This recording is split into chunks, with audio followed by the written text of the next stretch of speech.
بسم اللہ الرحمن الرحیم۔ یہاں بحرین میں ہمارے ایک انڈیا کے ساتھی ہیں، ان کی گفتگو چل رہی تھی کسی ہندو بھائی سے، اور انہوں نے مجھے کہا کہ آپ ایک درس دیں، ویڈیو اپلوڈ کریں ہندو بھائیوں کے لیے۔ آپ کو یہ سن کر شاید حیرانگی ہو کہ یہ بھائی کیوں کہا ہے۔ یقین کریں، ہم سب آدم علیہ السلام کی اولاد ہیں، اور آدم علیہ السلام مٹی سے بنائے گئے تھے۔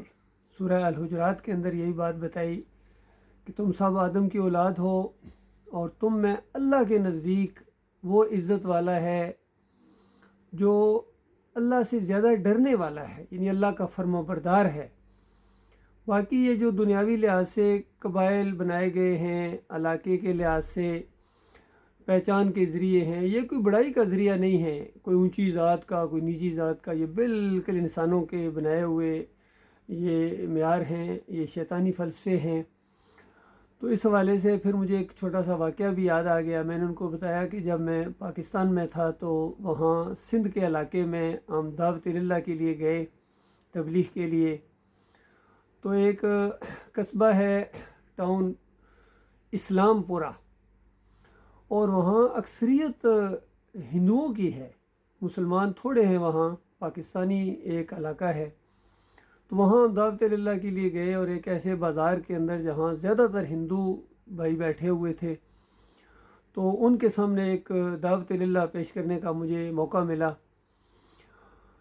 سورہ البقرہ کی وہ جو ابتدائی آیتیں ہیں، اعوذ باللہ من الشیطان الرجیم، بسم اللہ الرحمن الرحیم، یا ایھا الناس اعبدوا ربکم الذی خلقکم والذین من قبلکم لعلکم تتقون الذی جعل لکم الارض فراشا والسماء بناء وانزل من السماء ماء فاخرج به من الثمرات رزقا لکم فلا تجعلوا للہ اندادا وانتم تعلمون۔ تو میں نے ان کو اسی انداز سے سمجھایا کہ دیکھو، یہ زمین بنائی ہے اللہ تعالیٰ نے، اور ہمارا خالق اور مالک ہم سب کا جس طرح دیکھنے میں بھی پوری طرح ایسا ہی محسوس ہوتا ہے کہ ہم سب انسان ہیں، ایک ہی جیسے ہیں، تو ہمارا مالک بھی ایک ہی ہے۔ تو وہ آپ سے مخاطب ہے کہ انسانوں، بندے بن جاؤ، بندگی کرو صحیح معنوں میں اس اوپر والے کی، جس نے تمہیں پیدا کیا ہے، اور تمہارے آباء و اجداد کو بھی اسی نے پیدا کیا تھا۔ اس نے تمہارے لیے زمین بنائی، آسمان بنایا، آسمان سے بارشوں کا انتظام کیا، دیکھ رہے ہو، اور پھر طرح طرح کے اناج اگائے، اور یہاں جو بھی چیزیں اللہ تعالیٰ نے پیدا کی ہیں یہ تمہاری خدمت کے لیے ہیں۔ سورج، چاند، ستارے، یہ کہکشائیں، یہ سارا نظام بتا رہا ہے کہ یہ سب کچھ انسان کی خدمت میں لگے ہوئے ہیں۔ اللہ تعالیٰ نے سبزیاں بھی بنائی ہیں، پھل فروٹ بنائے ہیں تمہارے استعمال کے لیے۔ اسی طرح جانور بنائے ہیں، کسی کے اوپر سواری کرتے ہو، کسی کا دودھ پیتے ہو۔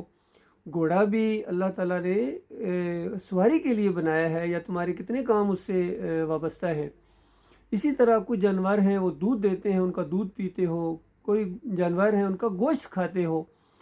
تو یہ گائے بھی پوجنے کے لیے نہیں بنائی گئی ہے، یہ تمہاری خدمت کے لیے ہے۔ اس کا دودھ پیو، اس کا گوشت کھاؤ، اور پھر اللہ کا، اپنے مالک کا شکر ادا کرو۔ تو اس انداز سے ان کو ہم نے بتایا کہ یہ نہ سمجھے کہ ہم صرف تمہیں کچھ بات بتانے آئے ہیں، ہم یہی بات اپنے مسلمان بھائیوں کو بھی یہی بتاتے ہیں، کیونکہ وہ بھی اب اس صحیح دین سے ہٹ گئے ہیں۔ جس طرح تم لوگ گائے کی پوجا کرتے ہو، اسی طرح ہمارے یہ مسلمان بھائی ہیں، یہ گھوڑے کی پوجا کرتے ہیں۔ جس طرح تم مورتی کے سامنے جا کر جھکتے ہو، یہ مزار کے سامنے جا کر جھکتے ہیں۔ تم وہاں ڈنڈوت کرتے ہو، یہ سجدہ تعظیمی کرتے ہیں۔ تم وہاں بھجن گاتے ہو، یہ قوالی اور نعتیں پڑھتے ہیں۔ تم وہاں پرشاد بانٹتے ہو، یہ یہاں نیاز بانٹتے ہیں۔ تو یہ اسی طرح ان کے عقیدے کے اندر بھی خرابی آ گئی ہے، اور اس بنیادی دین سے یہ دور ہٹ گئے ہیں۔ اور اصل میں ہم سب آدم علیہ السلام کی اولاد ہیں، اور آدم علیہ السلام کا جو دین تھا وہ اسلام تھا۔ انہوں نے اسی چیز کی تعلیم دی ہے۔ پھر ایک جب بہت بڑی قوم بنی اور ان کے اندر یہ شرک آ گیا، بت پرستی آ گئی، تو یہ بگڑی ہوئی مسلمان قوم تھی جن کے اندر نوح علیہ السلام کو اللہ تعالیٰ نے نبی بنایا، رسول بنایا، اور نوح علیہ السلام 950 سال ان کو سمجھاتے رہے کہ یہ تم پکارتے ہو مرے ہوئے جو صالحین تھے سورہ نوح کے اندر ان کے نام آئے ہیں، بخاری کی روایت کے اندر اس کی تفصیل آئی ہے کہ یہ نیک لوگ تھے جو مرنے کے بعد قوم نوح نے ان کو پکارنا شروع کر دیا.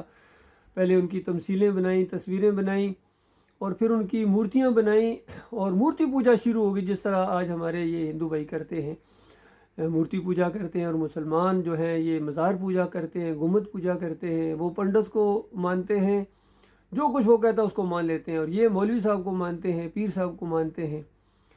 تو اس دین سے یہ ہٹ گئے ہیں، کچھ کم ہٹے ہیں، کچھ زیادہ ہٹے ہیں، کچھ بہت دور چلے گئے ہیں اپنے اپنے وہ ماحول کے اندر. جس طرح ہوا ہے اس طرح ہندو بھائی ہمارے بہت دور چلے گئے ہیں.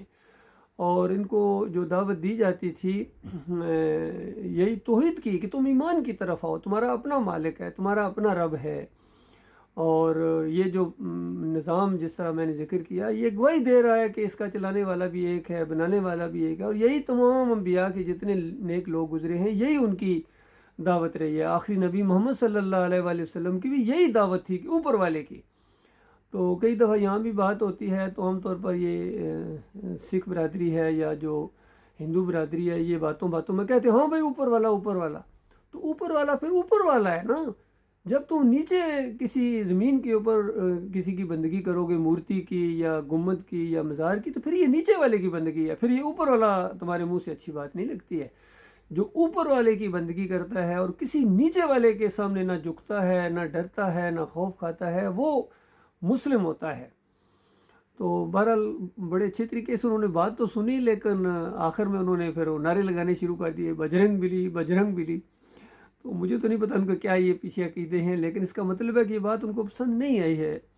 اور پھر دوسرے علاقے میں ہم گئے جہاں ذرا مسلم آبادی تھی، تو وہاں بھی ان کو اسی طریقے سے بتایا کہ دیکھو اللہ کی بندگی کرو، اللہ کے ساتھ کسی کو شریک نہ ٹھہراؤ، کسی کو مت پکارو، یا رسول مدد کرنا، یا علی مدد کرنا، یہ شرک کی بات ہے. اور ان کی نظر و نیازیں کرنا، تو انہوں نے بھی یا علی مدد کے نعرے لگانے شروع کر دیے. تو مانتے کوئی بھی نہیں ہے. بہرحال ہمارا کام ہے بتاتے رہیں سب کو، جہاں جہاں تک یہ آواز پہنچے.